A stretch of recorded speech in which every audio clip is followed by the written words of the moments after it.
நல்லவரையுமே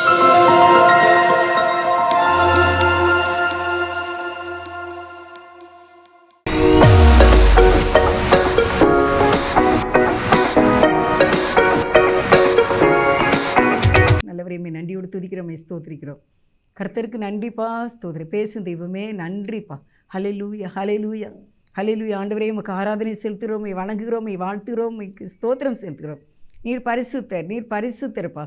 உமக்கு நன்றிப்பா. எங்களோடு பேசுங்கப்பா. ஹல்லேலூயா, உமக்கு நன்றி ஆண்டவரே. சின்னஞ்சிறு வயதில் என்னை குறித்து விட்டார், தூரம் போயினும் கண்டு கொண்டார். சின்னஞ்சிறு வயதில் என்னை குறித்து விட்டார், தூரம் போயினும் கண்டு கொண்டார். தமது ஜீவனை எனக்கும் அளித்து ஜீவன் பெற்றுக்கொள் என்று உரைத்தார். ஆனந்தமே பரமானந்தமே, இது மாபெரும் பாக்கியமே. இந்த பார்தலத்தின் சொந்தக்காரர் அவர், எந்தன் உள்ளத்தின் சொந்தமானார். இந்த பார்தலத்தின் சொந்தக்காரர் அவர், எந்தன் உள்ளத்தின் சொந்தமானார். இயேசுவே ஸ்தோத்திரங்களோடு பேசுங்கப்பா. நீர் பேசும் தெய்வம். அடிமை மறைத்து நீங்கள் பேசுங்க. இயேசுவின் நாமத்தில் நல்ல பிதாவே, ஆமென். கர்த்தருக்கு ஸ்தோத்திரம். தேவன் உங்களை ஆசீர்வதிப்பாராக.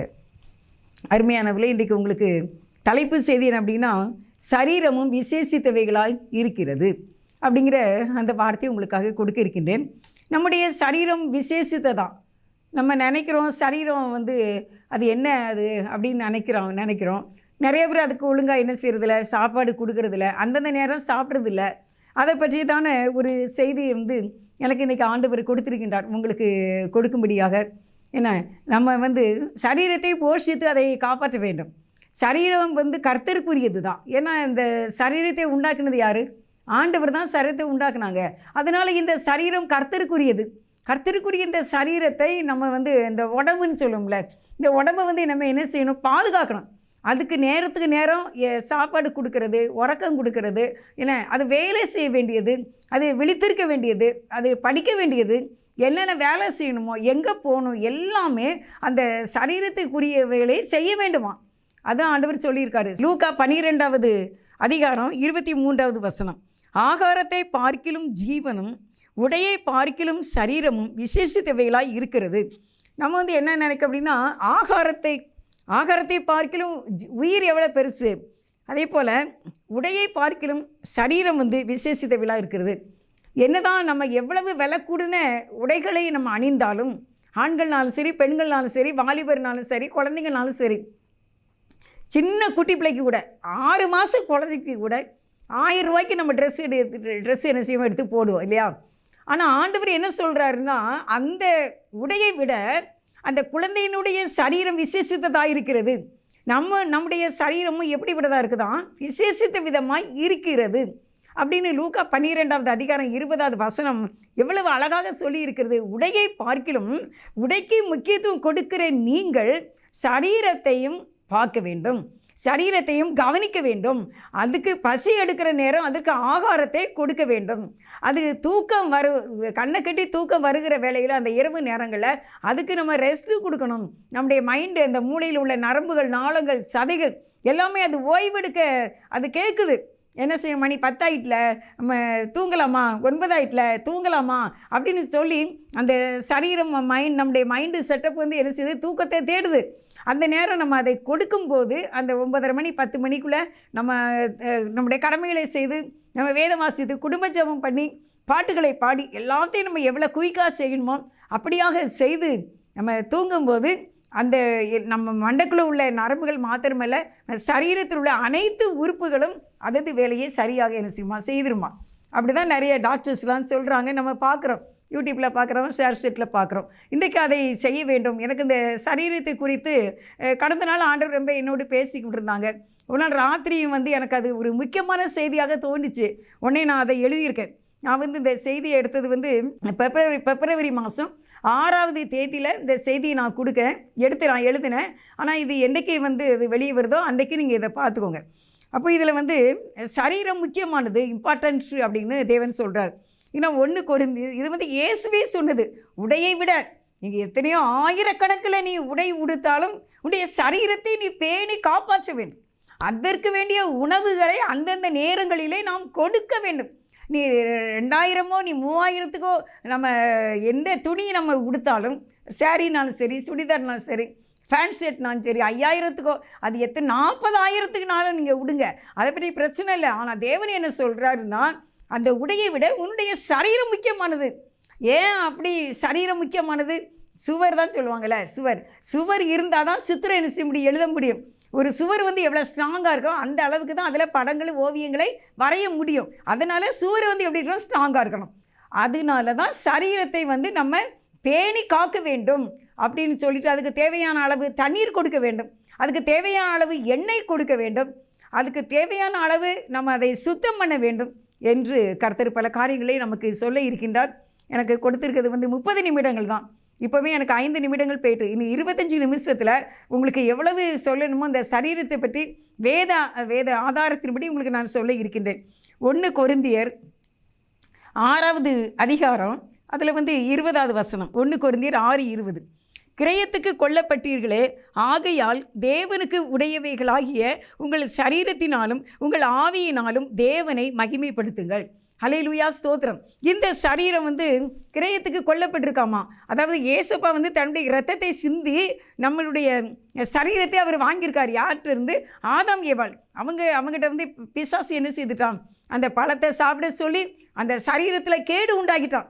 கர்த்தர் என்ன செய்தார், ஆதாம் ஏவாள் அந்த பழத்தை சாப்பிட்டு அவங்க சரீரத்தை கெடுத்துட்டாங்க, ஆத்மாவை கெடுத்துட்டாங்க. அதனால் அவங்க பூமிக்கு தள்ளப்பட்டாங்க.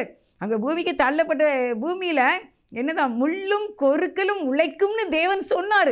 அதே மாதிரி இந்த ஆதாம் ஏவாள், ஜீசஸ்னு ஒரு படம் பார்த்துக்கோங்க அந்த டிவியில். அந்த படத்தில் ஆதாம் ஏவாள் கீழே பூமிக்கு வந்துருந்தாங்களே, வந்த உடனே அந்த ஏவாளுடைய காலில் ஃபஸ்ட்டு முள் குத்துது பார்த்துக்கோங்க. அப்போ இந்த முள் ஆழமாக குத்துது. இப்போ தான் அந்த ஜீசஸ் படத்தை பற்றி ரொம்பலாம் யூடியூப்பில் கூட ரொம்ப வரல.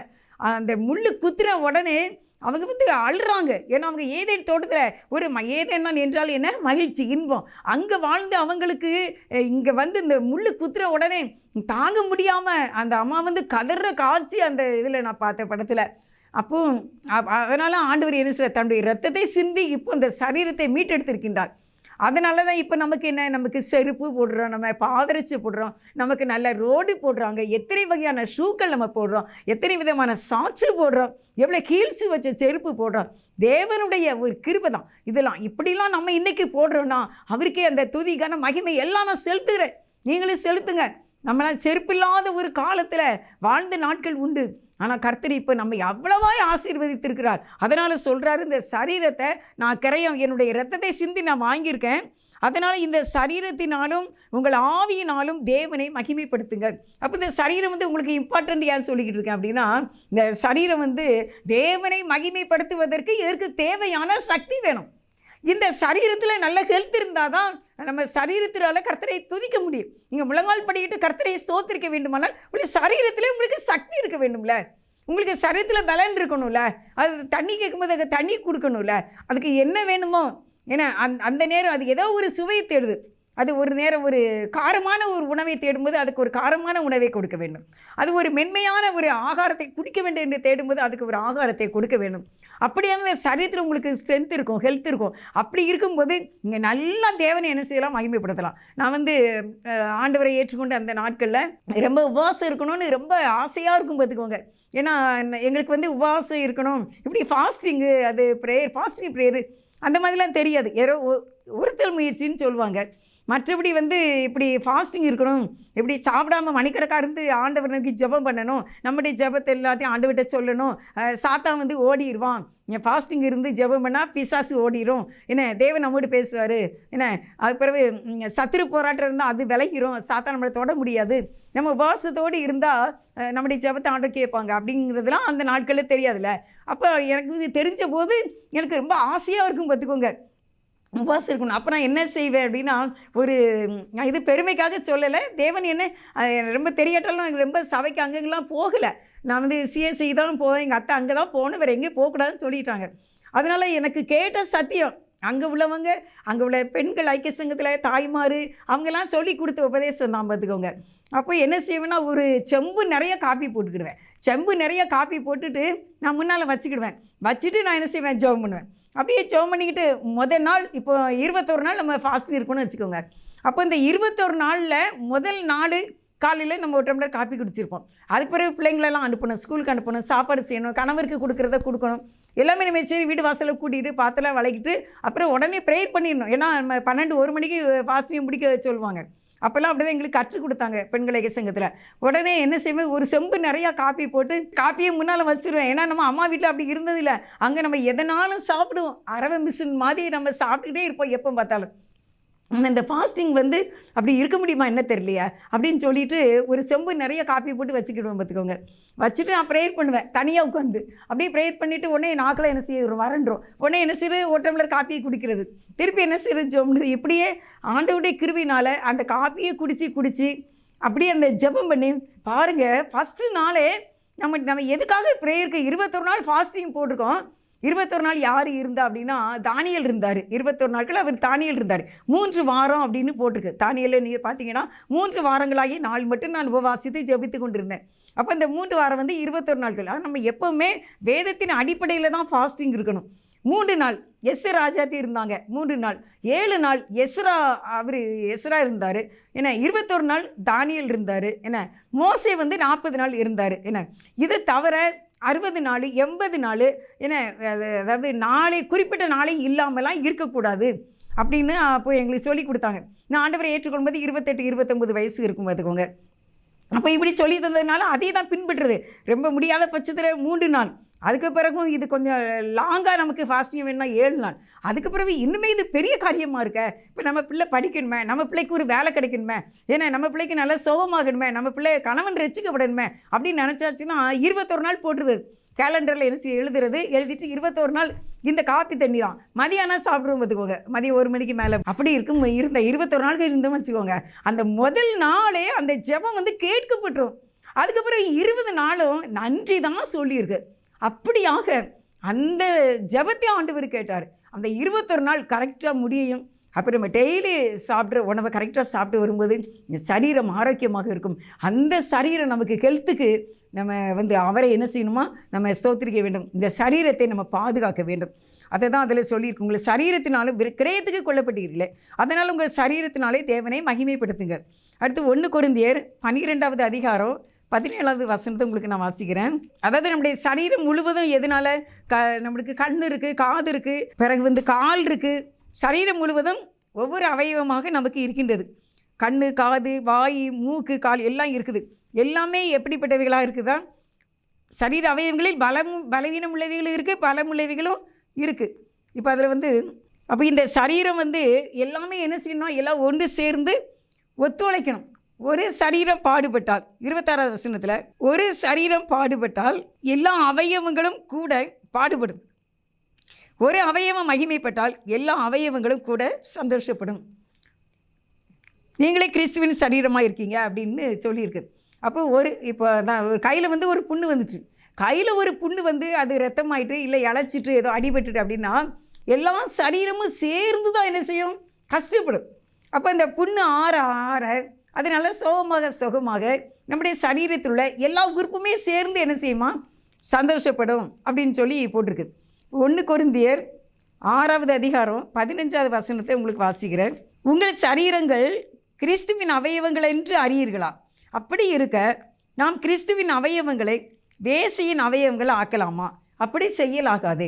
அப்படி நம்முடைய சரீரம் வந்து கிறிஸ்துவினுடைய அவயவங்களாக, உங்கள் சரீரங்கள் கிறிஸ்துவின் அவயவங்கள் என்று அறியீர்களா? நம்முடைய சரீரம் கிறிஸ்துவுக்கு அவயவங்களாக இருக்கின்றன. ஏன்னா வேதம் என்ன சொல்லுதுன்னா, நம்மளுடைய சரீரத்தில் தேவன் மகிமைப்படுகின்றார். வேசியோடு இசைந்திருக்கிறவன் அவளுடனே ஒரே சரீரமாய் இருக்கிறான் என்று அறியீர்களா? இருவரும் ஒரே மாம்சமாய் இருப்பார்கள் என்று சொல்லி இருக்கிறது. 17 அப்படியே கர்த்தரோடு இசைந்திருக்கிறவனும் அவருடனே ஒரே ஆவியாய் இருக்கிறான். அப்போ வேசியோடு ஒருத்தன் வந்து இசைவாக இருக்கான்னா, இசைந்திருக்கிறான். ஒருவன் வேசித்தனம் பண்ணுகிறான், ஒருத்தி வந்து வேசித்தனம் பண்ணுறான். அப்போ இவங்க 2 பேரும் வேசித்தனம் பண்ணும்போது இவர்கள் ஒரே சரீரமாக மாறிவிடுகின்றார்கள். அப்போ ஒரே சரீரமாக மாறும்போது அது வேசித்தனமாயிருது, அது கர்த்தருக்கு பிடிக்கலை. அப்படியே 17ஆம் வசனத்தில் கர்த்தரோடு இசைந்து இருக்கிறவனும் அவருடனே கூட ஒரே ஆவியாக இருக்கிறான். அப்போ நீ வேசித்தனத்தை விட்டு நம்ம விலக வேண்டும். ஒருவன் வேசித்தனம் பண்ணும்போது சரீரத்தோடு இசைந்து இருக்கிறான். அப்போ இருவரும் ஒரே மாம்சமாக ஆயிடுறாங்க. ஆக 2 பேருமே வேசித்தனம் பண்ணுறாங்க. அங்கே தேவன் என்ன செய்ய முடியாதாமா? தேவன் இருக்க முடியாது. அதனால் ஆண்டவர் சொல்ல, நீ என்னோட கர்த்தரோடு இசைந்து இருந்தால் கர்த்தர் நம்மளும் ஒரே சரீரமாக இருப்போம். அப்போ கர்த்தர் என்ன செய்வார்? ஆசீர்வதிப்பார். ஆனால் வேசித்தனம் செய்கிறவங்க ஆணோ பெண்ணோ யார் வேசித்தனம் செய்கிறாங்களோ அவங்களுடைய சரீரமானது என்ன செய்து கெட்டு போகிறது, அது தீட்டுப்படுகிறது. ஆனால் தேவன் நம்ம ஆவியோடு கூட நம்ம சரீரத்தோடு கூட ஆண்டவர் இருக்கும்போது நம்முடைய சரீரம் ஆசீர்வதிக்கப்படும். அது நோயற்ற ஒரு வாழ்க்கையை கொடுக்கக்கூடியதாக இருக்கின்றது என்று நம்ம பார்க்கின்றோம். அப்போ நம்ம எதுக்கு ஆசைப்படணும் அப்படின்னா, கிறிஸ்துவோடு கூட ஒரே சரீரமாக இருக்க நாம் ஆசைப்பட வேண்டும். அதுதான் 1 கொரிந்தியர் 6வது அதிகாரம் 17வது வசனத்தில் இருக்குது. 1 கொரிந்தியர் 6:18. வேசித்தனத்திற்கு விலகி ஓடுங்கள். மனுஷன் செய்கிற எந்த பாவமும் சரீரத்துக்கு புறம்பாய் இருக்கும். வேசித்தனம் செய்கிறவனும் தன் சுய சரீரத்திற்கு விரோதமாய் பாவம் செய்கிறான். இதில் ரொம்ப ஸ்ட்ராங்காக சொல்லியிருக்கார். நீ விபசாரம் பண்ணக்கூடாது, கெட்ட பழக்கம் இருக்கக்கூடாது, வேசித்தனத்துக்கு விலகி என்ன செய்து ஓடு. வேசித்தனம் வரத்தான் செய்யும். இப்போல்லாம் பார்த்தீங்கன்னா அதெல்லாம் என்னால் சொல்லவே முடியாது. அந்த அளவுக்கு நிறைய பேர் புலம்புறாங்க, இப்படிலாம் இருக்குது, இப்படி இருக்குது, என்ன செய்ய அப்படின்னு சொல்லி. அப்புறம் அதான் ஆண்டவர் சொல்கிறாரு, வேசித்தனத்துக்கு விலகி ஓடுங்க. மனுஷன் செய்கிற மற்ற எல்லா பாவமும் சரீரத்துக்கு புறம்பே இருக்கும். ஆனால் வேசித்தனம் செய்கிறது தன்னுடைய சொந்த சரீரத்துக்கு, தன்னுடைய சுய சரீரத்துக்கு விரோதமாக அவன் தவறு செய்கின்றான். அது தவறுங்கிறதை விட அது பாவம் என்று நான் சொல்லுகின்றேன். அருமையானவர்களே, அப்படி செய்யக்கூடாதா? 19வது வசனம், உங்கள் சரீரமானது நீங்கள் தேவனாலே பெற்று உங்களிலே தங்கியும் இருக்கிற பரிசுத்த ஆவியினுடைய ஆலயமாய் இருக்கிறது என்றும் நீங்கள் உங்களுடையவர்கள் அல்ல என்றும் அறியீர்களா? அப்போ இந்த சரீரம் தேவனாலே பெற்றும் தேவன் நம்மிலே தங்கி இருக்கக்கூடிய ஆலயமாக இருக்கின்றதுனால இந்த சரீரம் விசேஷித்தமானது. இது தேவன் உங்களிலே தங்கி பரிசுத்த ஆவியினுடைய ஆலயமாக இருக்கிறது. நீங்கள் உங்களுடையவர்கள் அல்ல. எப்படி இந்த சரீரம் இந்த தாயின் வயிற்றிலே தேவனால் உருவாக்கப்படுகின்றது. தேவனால் உருவாக்கப்பட்டு அது 3 கிலோ 3.5 கிலோவாக அந்த குழந்தை பிறக்கின்றது. இது யார் இந்த சரீரத்துக்கு இப்படியான ஒரு அழகை கொடுத்தது? எப்படி கண் எங்கே இருக்கும், ஏன்னா மற்ற உடம்புகள்லாம் எங்கே இருக்கும் அப்படின்னு சொல்லி கர்த்தர் வைத்திருக்கின்றார். ஒரு நாள் ஒரு ஒரு ஒரு சம்பவம் நடந்துச்சு, நான் பார்த்தேன். ஒருத்தங்க என்ன செய்தாங்க, துணி துவைச்சிட்டு இருந்தாங்க. அப்போ துணி துவைச்சிட்டு இருக்கும்போது அந்த துணியிலேருந்து அழுக்கெல்லாம் வரும்ல, அந்த அழுக்கு வரும்போது ஒருத்தங்க அந்த சைடு வந்தாங்க. வந்ததை இவங்க பார்க்கல போல. அப்போ அவங்க சொன்னாங்க, நான் இந்த சைடு வந்துக்கிட்டு இருக்கேன்ல, நீ எதுக்கு துணி துவைக்கிறத நிப்பாட்டு அப்படின்னு சொன்னாங்க. அப்போ அதுக்கு அந்த சகோதரி சொல்கிறாங்க, கடவுள் நீ பின்னால் வர்றது எனக்கு என்ன தெரியும், கடவுள் கண்ணை பெதடிலையா வச்சுருக்காரு, முன்னால் தானே வச்சுருக்காரு, அதை நான் பின்னால் உன்னையே பார்க்கல அப்படின்னு சொல்கிறாங்க. அப்போ தேவன் கரெக்டாக எப்படி வச்சுருக்காரு, முன்னால் கண்ணு தான் சரீரத்தின் விளக்கு, எல்லாத்தையும் கண்ணு தான் பார்க்கு. அதனால் இந்த நம்முடைய சரீரத்தில் கண் ஒரு முக்கியமான பங்காக இருக்கின்றது. இந்த கண்ணை நாம் கவனித்து கொள்ள வேண்டும். இந்த கண்ணை நம்ம பாதுகாக்க வேண்டும். இந்த கண்ணுக்கு தேவையான தண்ணி, நம்ம கண்ணுக்கு தேவையான அளவு தண்ணி சப்ளை இருக்க வேண்டும். அதனால தான் முகத்தை அடிக்கடி என்ன செய்யணும், கழுவணும். அது ஹீட் ஆகும். ஏன்னா கண்ணு எவ்ரி டைம் தூங்குகிற நேரம் தவிர அந்த கண்ணு குவிலன்ஸும் எப்பொழுதும் அது இயங்கி கொண்டே இருக்கும். அப்போ அந்த கண்ணுக்கு தேவையான ரெஸ்ட்டு நம்ம இரவில் கொடுக்குறோம். மதியம் வயதானவங்க தூங்குறவங்க தூங்குவாங்க. மற்ற நேரத்தில் குளிர்ந்த தண்ணியால் நம்முடைய முகத்தை, இல்லை ஒரு வெந்நியால் நம்முடைய முகத்தை அடிக்கடி கழுவும் போது அந்த கண்ணுக்கு தேவையான அந்த குளிர்ச்சி நமக்கு அந்த கண்ணுக்கு கிடைக்குமா, ரெஸ்ட்டு கிடைக்கும் அப்படின்னு சொல்லி சொல்கிறாங்க. அருமையானவர்களே, நம்முடைய சரீரம் நம்முடையது அல்ல, அது கிறிஸ்துவினுடையது என்பதை உங்களுக்கு நான் சொல்லிக் கொண்டு இருக்கின்றேன். அதனால் இந்த சரீரத்தை நாம் பாதுகாக்க வேண்டும். இதை அலட்சியமாக இருக்கக்கூடாது. இந்த சரீரத்திலே ஒரு பலவீனம் ஏற்பட்டால் உடனே அந்த சரீரத்தை நாம் கவனிக்க வேண்டும். நீங்கள் ப்ரெஷர் இருக்கோ சுகர் இருக்கோ, நீங்கள் ஒழுங்காக மாத்திரை போடுறவங்களா இருந்தால் அதை அந்தந்த நேரங்களில் என்ன செய்யணும், அதை போட்டுறணும். என்ன அதில் நம்ம எப்படி இருக்கணுமா, கரெக்டாக இருக்கணும் அப்படின்னு சொல்லியிருக்கு. அதனால் அருமையானவர்களே, இந்த நாளில் ஆண்டவர் சொல்கிறார், சரீரத்தை உடையே பார்க்கிறோம், சரீரம் விசேஷித்தவையில் அல்லவா. 1 கொரிந்தியர் 6வது அதிகாரம் 18வது வசனம், கர்த்தரோடு இசைந்து இருக்கிறவனும் ஒரே ஆவியாக இருக்கிறான். அப்போ இந்த சரீரம் கர்த்தரோடு இசைந்திருக்கும், கர்த்தரும் மனிதனுமாக சேர்ந்திருக்கின்றார்கள். இந்த சரீரம் பேசுத்தனத்துக்கு அல்ல, அது கர்த்தரை துதிக்கிறதுக்கு இந்த சரீரத்துக்கு தேவையான ஹெல்த்து நமக்கு வேணும். இந்த சரீரத்தை நாம் பாதுகாக்க வேண்டும். அதுக்குன்னு அந்தந்த நேரம் அதுக்கு தேவையான உணவை கொடுத்து கொண்டு இருக்க வேண்டும். அது எவ்ரி டைம் நம்முடைய சரீரத்தினுடைய ஒவ்வொரு பார்ட்ஸும் வேலை செய்து கொண்டே இருக்குது. நம்முடைய சிறுகுடலா, பெருகுடலா, கல்லீரா, கணையமா, பித்தப்பையா, கிட்னியா, ஏன்னா எல்லா உறுப்புகளும், தசைகளும், நரம்புகளும், நாளங்களும், நம்முடைய தொண்டைக்குள்ளே, நம்முடைய காதுக்குள்ளே, எல்லாவற்றிலையும் அந்த சரீரம் எவ்ரி டைம் இயங்கி கொண்டே இருக்கின்றது. அது எதுவுமே ரெஸ்ட் எடுக்கிறது இல்லை. தூங்கும்போது மட்டும்தான் நம்முடைய அவயவங்கள் என்ன செய்ய ரெஸ்ட் எடுக்குதான். அதனால் இந்த விபசாரங்கிற பாவம் சரீரத்திலே அது நோய்களை கொண்டு வருமா, என்ன, அதனால் பேய் வரும், அதனால் பலவீனம் வரும். பாவம் பல பிரச்சனைகளை கொண்டு வரும், சாபங்கள் வரும். அது தலைமுறை சாபங்கள் வர இதெல்லாம் காரணமாக இருக்கின்றது. அதனால் சரீரத்தை பேணி பாதுகாக்க வேண்டும். அந்த சரீரம் கர்த்தருடையது என்று வேதம் சொல்லுகிறது. 1 கொரிந்தியர் 6வது அதிகாரம் 19வது வசனம் உங்களுடைய சரீரமானது தேவனால் பெற்றும் தங்கியும் இருக்கிற, அது தேவனுடைய சரீரமாக அது இருக்கிறது. Very important. 1 கொரிந்தியர் 6:19 நான் ரொம்ப இம்பார்ட்டண்ட்டாக நான் உங்களுக்கு சொல்லிக்கொண்டு இருக்கின்றேன். நம்முடையவர்கள் அல்ல. இன்றைக்கி நினச்சிக்கோங்க, என்னுடைய சரீரம், நான் தான் எல்லாமே, அப்படிலாம் இல்லை. நம்முடைய சரீரம் கர்த்தருக்குரியது. அதை ஆண்டவர் இரத்தம் சிந்தி விலை கொடுத்து நம்முடைய சரீரத்தை வாங்கி இருக்கின்றார். அதனால் இந்த சரீரத்தை நம்ம பாதுகாக்க வேண்டும். அதுக்கு நம்ம தேவையான அளவு தண்ணீர் குடிக்க வேண்டும், தேவையான அளவு உணவுகளை உட்கொள்ள வேண்டும், தேவையான அளவு அதை நம்ம குளித்து சுத்தம் பண்ணி நம்முடைய சரீரத்தை பாதுகாக்க வேண்டும். அதனால் அருமையானவர்களே, இந்த நாளிலே நம்முடைய சரீரத்துக்கு தேவையான ஒரு பாதுகாப்பை நீங்கள் கொடுக்க வேண்டும் என்று உங்களுக்கு நான் சொல்லிக் கொண்டு இருக்கின்றேன். அதை நம்ம ஆடையை விட, நம்ம உடுக்கின்ற துணிமணிகளை விட, அதுக்கு நம்ம ஆயிரக்கணக்கில் நம்ம அதுக்கு முக்கியத்துவம் கொடுக்கோம். ஆனால் நம்முடைய சரீரத்துக்கு அந்த அளவுக்கு நம்ம உணவுகளை கொடுக்க வேண்டும். நம்மளால் இயன்றது, நம்ம ஏழையாக இருக்கலாம், இல்லை நம்ம அன்றாடம் சம்பாதிக்கிறவங்களாக இருக்கலாம், இருக்கிற உணவை நேரத்துக்கு நேரம் சாப்பிட்டு நேரத்துக்கு நேரம் நம்ம தூங்க வேண்டும். சில பேர் தண்ணியே குடிக்கிறதே கிடையாது. நேரத்துக்கு நேரம் என்ன செய்ய, நம்ம தண்ணி குடிக்கணும். ஒரு நாளைக்கு எத்தனை லிட்டர் தண்ணி அப்படின்னு சொல்கிறாங்கல்ல, அதே மாதிரி நமக்கு தண்ணி தாகம் எடுக்கும்போது நாம் தண்ணீரை குடித்து கொள்ள வேண்டும். நம்முடைய சரீரத்தில் ஒரு சின்ன காயம் ஏற்பட்டாலும் உடனே அந்த காயத்துக்கு என்ன செய்யணும், மருந்து போட்டு அதை குணமாக்க வேண்டும். அது என்ன செய்யும், அது என்ன செய்யணும்னு நம்ம இருக்கக்கூடாது. அப்படி இருக்கும்போது அந்த காயம் என்ன செய்யணும், பெரிதாகி கொண்டே போகும். அப்போ நமக்கு நடக்க முடியாது, இல்லை கையில் போட்டால் நம்மளால் மற்ற வேலைகள் செய்ய முடியாது. அதுக்கு ஒரு சின்ன ஆயில்மெண்ட்டு ஏதோ நீங்கள் ஒன்று போட்டிங்கன்னா உடனே அதை என்ன செய்யணும், சுகமாயிரும். அதனால் அருமையானவர்கள், இந்த நாளில் நம்முடைய சரீரம் நம்முடையது அல்ல, அது தேவனுடையது. தேவன் நம்மிலே தங்கி இருக்கின்றார். நாமும் தேவனும் ஒரே ஆவியாக இருக்கின்றோம். சரீரத்தை நீங்கள் அற்பமாக எண்ணாதீர்கள், சரீரத்தை நீங்கள் அலட்சியம் பண்ணாதீருங்கள். அதுக்கு தேவையான உணவோ, ஆகாரமோ, தண்ணியோ, அதை நம்ம பேணுவதோ எல்லாமே சரியாக நம்ம செய்ய வேண்டும். குளிக்கிறதுல இருந்து எல்லாவற்றிலும் நம்முடைய சரீரத்தை பாதுகாக்க வேண்டும். ஏனென்றால் சரீரம் கர்த்தருடையது, அது நம்முடையது அல்ல. அதை உங்களுக்கு நான் மெயினாக சொல்லிக்கிட்டு இருக்கேன். இந்த சரீரம் கர்த்தருடையது. இந்த சரீரத்தில் பாவம் செய்யக்கூடாது. இந்த சரீரத்துக்கு விரோதமாய் வேசித்தனம் பண்ணக்கூடாது. சுய சரீரத்துக்கு விரோதமாக பாவம் செய்யக்கூடாது. ஏனென்றால் இது கர்த்தர் விலை கொடுத்து வாங்கியிருக்கின்றார். இந்த சரீரம் கர்த்தருக்குரியது.